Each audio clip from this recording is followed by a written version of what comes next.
emanetit të cilën Allahu xhaleshanuhu ja paraqitit gjitha krijesave të tij, askush nuk e pranoi. E pranoi njeriu. Emanet që ta madhroj, ta ngris la fjalën Allahu xhelaluhu deri në ditën e gjykimit. Dhe njeriu e pranoi këtë emanet nga Allahu xhaleshanuhu me vetdije apo pa vetdije. E ka pranuar këtë emanet Allahu xhaleshanuhu.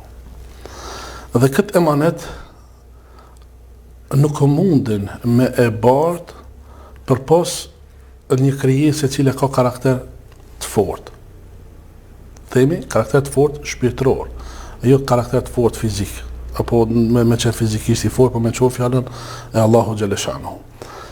Edhe për me ndërtuar këtë karakter duhet investim, madje investim shumë i hershëm.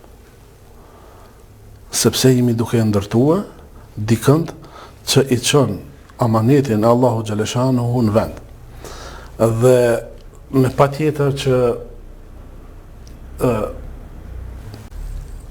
për me ndërtuar këtë karakter, më të duhurit dhe primarët janë prindrit.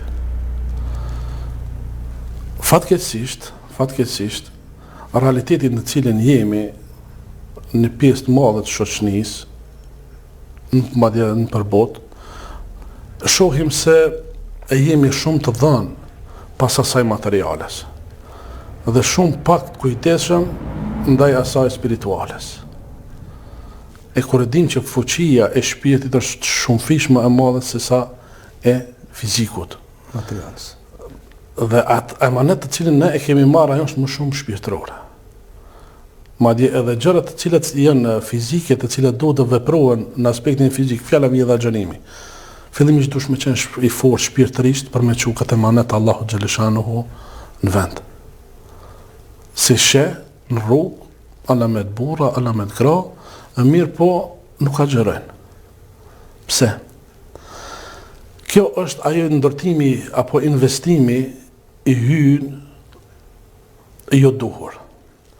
Nëse kthehemi në viteve të kaluara dhe dekadave të kaluara, në përgjithësi, se jemi të i po ndryshimet vit pas viti, dekad pas dekade. Dhe i vrejmë se si fatkeqësisht ne i përkushtohemi njërës pjesë më tepër, e pjesën tjetër e lëmongë. Kam fjalën për i përkushtohemi anës fizikë. Me qenë ti sebeb, me qenë ti ai i cili fillimisht e ruan vetveten tënde dhe familjen, fëmijët e tuaj, fëmijët e tu prej zjarrit të xhenemit. Sa Allahu xhaleshanuhu t'i ka dhënë emanet. Për sa kohë t'i ka dhënë emanet? Është adhurat Allahu xhaleshanuhu, se thot Allahu xhaleshanuhu, unë i dhuroj. Pra, i dhuroj kujt duhet vajza, kujt duhet djem. Kujt do i dhuroj vajza, i dhuroj edhe djem. Po edhe nuk i dhuroj.